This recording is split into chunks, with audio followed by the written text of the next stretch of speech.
So I've been to a few networking events recently. Here we are at the start of 2026. And I've noticed a common theme, something that really frustrates me. And that is that the speakers and presenters largely really don't make the most of the opportunity that they have in front of them.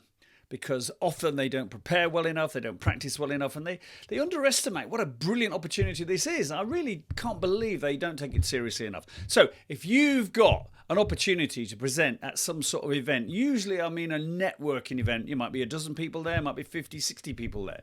You probably only get 5 minutes or 10 minutes, but do these 4 things and it will be transformational. You will stand out and you will get the reaction from the audience that you really want. So here's 4 simple things to do. Number 1 is know your audience. Find out in advance who's going to be there. If you're going to a business networking event, it's pretty obvious that they're kind of businessy people.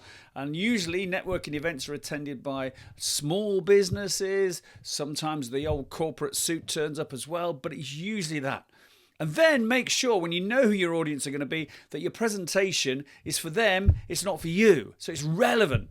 I went to something recently where there was somebody talking about HR and they were talking to an audience of small business people and they asked, who wants a job? Who's looking for a job? Well, of course, none of them are because they're running their own business. So it was a completely wasted on the audience. So no research done at all. So ask yourself the question, what are your audience expecting? Follow the logic on that. That'll be great. Number 2, you've got to do these 4 things when you deliver a great presentation. You've got to engage your audience. You've got to educate them. You've got to enthuse them and to a degree entertain them. Now, I'm not saying you should tell jokes and eat fire and whatever it might be. But if you tick those 4 boxes, you will stand out as a presenter. So how are you going to do that? Well, number 1, you've got to be a ruthless editor. Get rid of all the stuff in the presentation that's really not going to engage, educate, or enthuse them or entertain them. And there'll be loads of it. Everybody's presentations contain far too much stuff.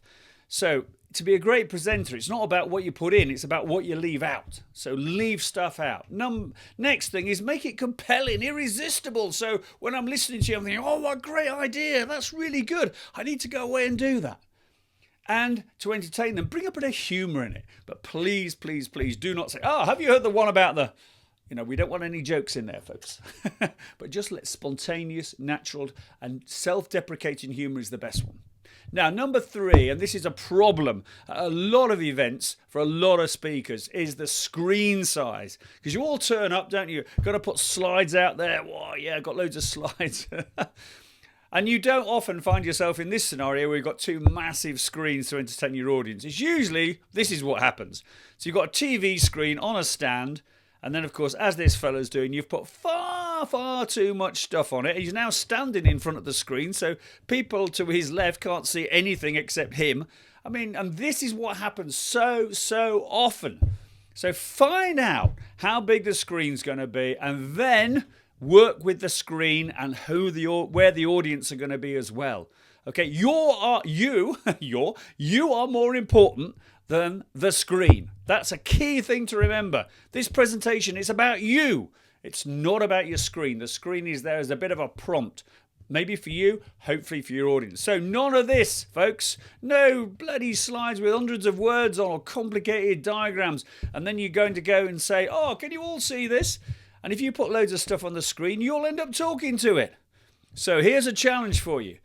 1 slide, 1 word. So in other words, start with 1 word on a slide, and if you need to add more, then do that. Images are great, like I've been using here. So it is a prompt, folks. It's not a script. Right. Number 4 is you need to run on time. If you've been given 10 minutes, don't take 13 or 14 or 15. That is disrespectful, not only to the organizer, but to the audience and other speakers. So practice, and here's how you can practice and deliver on time. In practice, set yourself a goal of delivering in 80 to 85% of your allocated time. So, for a 10-minute presentation, that's somewhere between 8 and 8.5 minutes in practice. If you nail it in 10 minutes in practice, I guarantee, will go over on the day. So there we go, folks. There is 4 tips to help you when you get a chance to present at one of these kind of networking events, which are all over the place.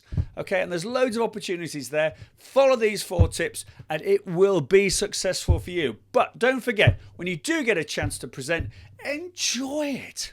Okay, because that will rub off on your audience as well. So I've enjoyed delivering this short video for you. I hope you've enjoyed it. I hope you found it useful. Look out for the next one. Thanks very much.